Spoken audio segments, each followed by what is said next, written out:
Goddag og velkommen til mit eget talkshow. I dag der skal vi have en snak om venskaber, og vi har her Magnus Andersen. Han er specialist i venskab, og vi har Kenneth Thyest, som er også specialist i venskab. Undskyld, jeg sprogspasser lidt, det er bare lige... Nå. Men vi skal i gang, og jeg har simpelthen et spørgsmål til dig, Magnus. Ja. Hvad er venskab for dig? Det er sådan en ting, altså. Virkelig er gode venner. Der er meget kendt, altså. Når vi er venner og er hjemme, så kan man spille FIFA, spille fodbold. Og det er virkelig et rigtigt venskab for jer. Ja. Det er bare noget, der brænder jer. Ja. Hvad er forskellen så på venskab og bekendtskab? Altså, jeg vil sige, at bekendtskab er bare sådan, at man kender hinanden. Venskab, der kender man hinanden lidt mere. Altså, jeg vil sige Sådan lidt bedre, sådan lidt bro-agtigt. Okay, så man er sådan lidt mere, hvad så der? Og vi er mere bare i bekendtskab, fordi at jeg er vært, og vi har lige kendt hinanden. Okay. Ja. Men er der forskel på venskab og kammeratskab? Ja. Hvad er forskellen? Det er et kammeratskab, det er sådan... Jo, bro. Og venskab, det er sådan... Jo, nu spiller vi FIFA og sådan lidt, og så sover vi ved hinanden og sådan... Der hænger ud og... Så du vil mene, at kammeratskab, det er altså mindre venner? Ja. Venskab. Okay. Ja. Så når man er venskab, så er man sådan venner for Vi tog vi her.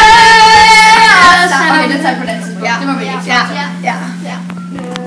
Kan vi bestille et studie 3 til X-Factor? Men videre til næste spørgsmål. Det er til dig, Kenneth. Kenneth, har du et eksempel på et venskab eller et kammeratskab for dig? Jeg har et meget særligt venskab sammen med min ven Magnus her, som jeg har fortalt før.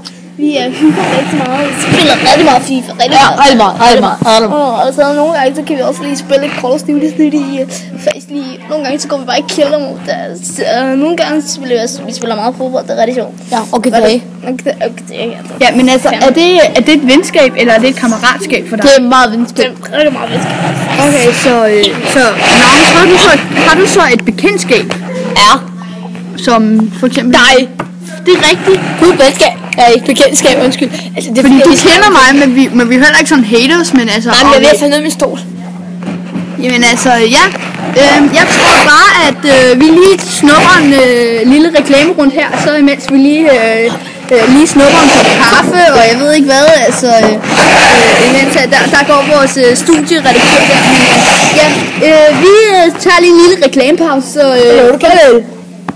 Skyd ind i CDB'er nu og køb Bamsen. Den er mega god at lægge i barnevognen sammen med din baby.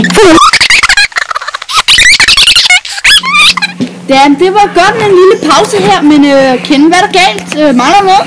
Vi kan ikke finde min ven Svend. Din ven Svend, ham har jeg heller ikke set. Han er syg, det er min geni. Så det skulle da nok klart, at du ikke kan finde ham. Jeg så ham her for et par måneder siden. Det er for et par måneder siden. Kenneth, ikke det er virkelig noget nu. Kenneth, Svend han er derhjemme. Kenneth, så har jeg et spørgsmål til dig. Svend! Kenneth, altså. Ej, okay, Ken, kom her. Nå, så må jeg tage det med dig i stedet for Magnus. Ja.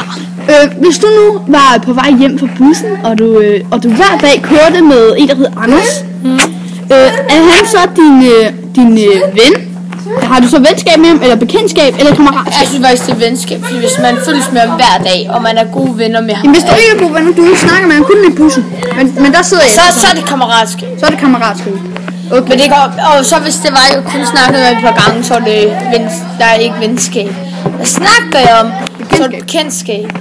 Nå, jeg tror i hvert fald, at Kenneth, han har, nu står vi herovre med service medarbejderen herovre, Marco, som leder efter Svend sammen med Kenneth, og jeg tror i hvert fald, Kenneth og Svend, de er rigtig gode venner, men det var simpelthen alt herfra.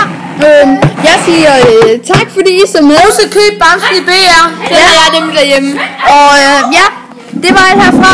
Jeg håber, I kunne lide showet. Jeg er blevet i hvert fald meget klogere på venskab. Det håber I derude gjorde. Men det var alt herfra. Tak til Magnus Ude Andersen, som er specialist i venskab. Og Kenneth, som mangler stadig sin Svend, som også er specialist i venskaber. Men ja, farvel.